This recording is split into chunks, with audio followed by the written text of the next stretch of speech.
but maybe we should be calling more babies handsome. Let's do it. Hello all my exciting Keiths, my name is Patrick and welcome to Fun with First Names, where each week we look into the meaning, origin and some extra fun facts behind one specific first name. And this week we need to talk about Kevin. But before we begin, I just need to remind you about my second book, The Origin of Names, Words and Everything Between Volume 2. And I've been saying it's coming out on the 12th of October, and unfortunately that's had to be delayed just a tiny bit because of this whole global supply shortage issue going on in the world right now. I'm sure you know about it. That I've been informed by the publishers, that's made publishing the book a little bit more difficult than normal. Fortunately, that's just the way of the world right now. It is now due to be released on the 16th of November 2021, so you can still go pre-order it. There'll be links down below. This book is great if you love this channel, the first book, anything about name display in general, anything about language in general, you will love this book. It's all written in an easy to read, easy to understand, engaging way with my sort of sense of humour, at least I think I'm funny anyway. And like I said, there'll be links down below. However, the best way to buy the book is by going onto Amazon and searching Word Origins book and clicking on the non-sponsored link for the book. This helps Amazon's SEO and their search algorithm and allows more people to discover the book. So once again, The Origin of Names, Words and Everything in Between, Volume 2. Go check it out. Go pre-order your copy. Thank you very much. And I just want to say a huge thank you to all my patrons from the most recent week. This includes Murph, Gara Warren and Moth Detective. Thank you guys all so much. It costs just $1 a month to help the channel and it helps in the best way possible. Ad-free videos, exclusive content, a chance to say what names get explained, all for just $1 a month. It helps out amazingly. It makes Name Explain what it is. I couldn't be doing this without you guys. Thank you all so much. And something else worth noting, Amber, who edits these videos and does an amazing job of them, she's taking a well-earned week off, so I'm editing this one. Will it look terrible? Quite possibly, but if you notice this one looks a bit more terrible and sounds a bit more terrible, that's why. But anyway, on with today's name of Kevin. And Kevin is a really nice name. It's a really pretty name with really nice meaning. It ultimately comes from the Irish name of Kevin, and I think I'm pronouncing that right. I have checked that multiple times before though. Kevin, despite its spelling, we all know about how different Irish spelling looks and pronunciation looks compared to English spelling and pronunciation, but Kevin. If I'm saying that wrong, please do let me know. I'm trying, guys, I'm trying. And this name comes from Irish word elements meaning handsome and birth. So this name quite literally means handsome birth. However, some people see the name Kevin as meaning just handsome. And from this meaning, I imagine Kevin began life as a surname before transitioning into a first name like we've seen with so many other first names in this series. It was probably given to people who were handsome or were born handsome. That's quite a weird concept, the idea of handsome babies.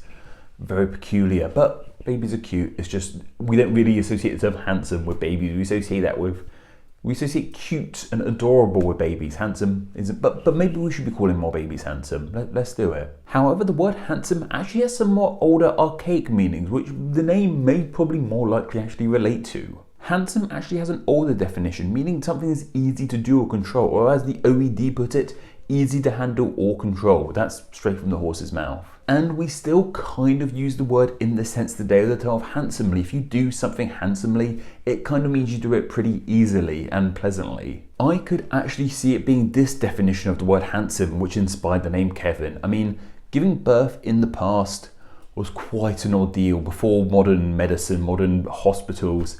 Giving birth was quite gruesome from what I can gather, so to have quite a pleasant birth, to have a birth go quite handsomely, would have been quite a big deal, and clearly a big enough deal to name a kid after, though that's my own hypothesis. I just think the name Kevin might more likely relate to this definition of handsome. It was a pleasant birth, an easy birth, and that was worth celebrating back in the day. And handsome, however, has another definition of meaning large, and we especially use this with money, like a handsome payday. That means a large payday. So maybe the name denoted quite a large baby. A handsome baby was quite a big baby, but that's just another idea, just one of the many definitions of the word handsome. Whatever the case may be, all these different definitions of handsome have one thing in common. They all relate to something being pleasant, like a handsome face, I don't know, I'm pointing to my own face there, is handsome. A large amount of money, a handsome amount of money, that's quite pleasant. And having a baby delivery go handsomely is quite pleasant as well. So definitely a very pleasant name. But despite Kevin having such a pleasant name and a pleasant meaning, the entire world doesn't really seem to agree with that fact. Across the globe, the name Kevin has a pretty strange image. Here in the English language, it's actually pretty popular, but it is starting to dwindle in popularity.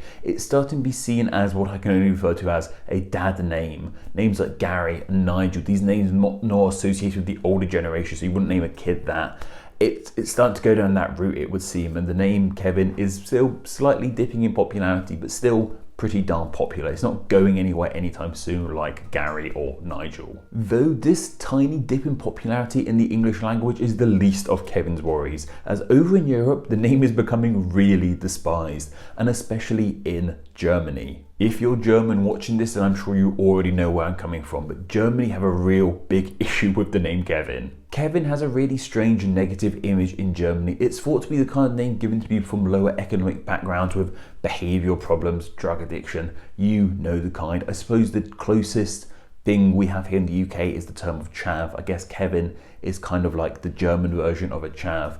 For other parts of the world, I'm not quite sure what that equates to. I was talking to an American recently and I said chav kind of equivalents to white trash or trailer trash, but they said there's quite a big difference between the two, but I'm sure you know the kind of person I'm talking about, and it's not fair talking about people in stereotypes like that, and I'm gonna do more of a don't stereotype people spiel in a moment. And of course, this isn't uncommon in the world of names. Recently, the name Karen has really picked up momentum as being a name very associated with a specific kind of person, and once again, don't judge everyone called Karen by that image. That's another big issue. We really lost the name Karen recently, and Kevin.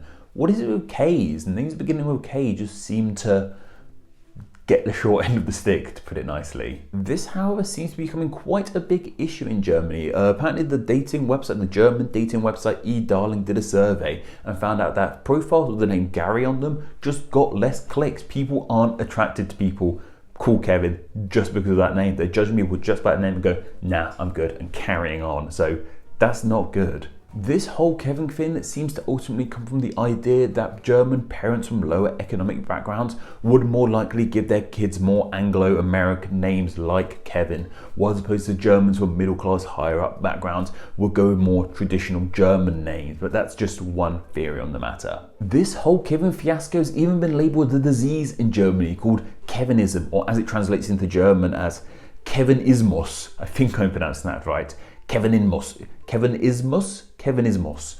that's what it's called in German. I'm sure some Germans will let me know down below, but this is a really big issue in Germany. So as I hinted towards during that, let's just not judge people solely on their name. Let's judge people by what they do and who they are, not just on their names, because there's clearly a lot of people called Kevin, and likewise a lot of people called Karen in the English speaking world getting heavily judged just by having that name, and that's not good, basically. And also I need to stress that while I've sort of said Germany hates the name Kevin, I'm sure that isn't the universal case. This is just a stereotype. I'm not insinuating that everyone from Germany hates the name Kevin. I'm not insinuating everyone from Germany acts like a Kevin. That's just stereotypes, broad strokes. Of course, the world is much more diverse than that.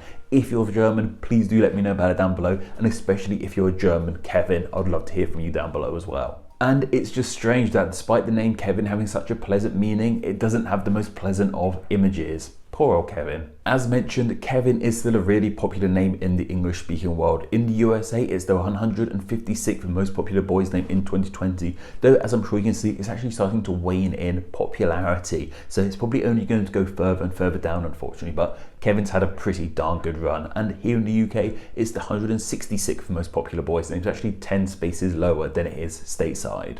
And as for famous Kevins, there's so many famous Kevins. We've got Kevin Bacon, Kevin Costner, Kevin Hart, and in regards to fictional Kevins, we've got Kevin and Perry from the Harry Enfield show. Big fan of the Harry Enfield show. Not sure it's dated too well. And of course, the best Kevin, Kevin the Bird from Up. Like, love that bird, love that film. But anyway, that's just about everything you guys need about the name Kevin. But what are your thoughts on this name? Do you like it? Do you dislike it? Do you know anyone with the name Kevin? Are you called Kevin yourself? Please do let me know down in the comments below. And of course, I just want to share some of the thoughts you guys had on last week's name of Anita. Jesse Cooper said, I think the difference between Anna and Anna doesn't have to do with let's shorten it, but more spelling rules in each language. Some languages just don't use as many double consonants as others. That is very true. I was being very silly when I explained that. That's much more likely the scenario. Steve Spivey said, I know a Hanita named her great-grandmother, so direct connection between the names. I have also met an Anne, even short of Anna. That's great, both those names are so interesting. Just A-N, just when I didn't think Anna with one N couldn't get shorter, it's gonna happen. And Hanita is great, that's really like a love child between Hannah and Anita. It's like the name breaking off. Like, there's that famous poem where it's like an M but with an extra bit. And it reminds me of that. It's like the name kind of forming just before it separates the two bits. If you don't know that poem, go search it. I don't know how you can search it on Google, but it's good fun. Go check it out. I think Vsauce did a video about it. And Caroline Cruz said, I almost forgot bib overalls exist. Lol. Damn right bib overalls exist. I'm rocking them, or dungarees as we call them here in the UK. I've talked about this before. We call them dungarees here. Big fan of dungarees. My strap's falling off. And this is my new Lucy and Yak pair. Am I pointing to it? Yeah, Lucy and Yak, great company. Go check them out. I'm just going to try and live in dungarees as much as possible going forward because they're comfy AF. Go suggest some names down in the comments below and I'll pick 3 of those to be voted on a poll exclusively for my patrons to vote on. So if you enjoy the channel, want to help support it and have a say in what names get explained, then please do consider becoming a patron. It costs just $1 a month and it helps in the best way possible. So yeah, links for that down below as well. Help out if you can. If you can't, no worries. Please just carry on enjoying these videos. Okay guys, I think that's just about everything for now. Don't forget to go follow me on Instagram where I'm NameExplainYT, and don't forget to go join the Facebook group Friends of NameExplain. Take care.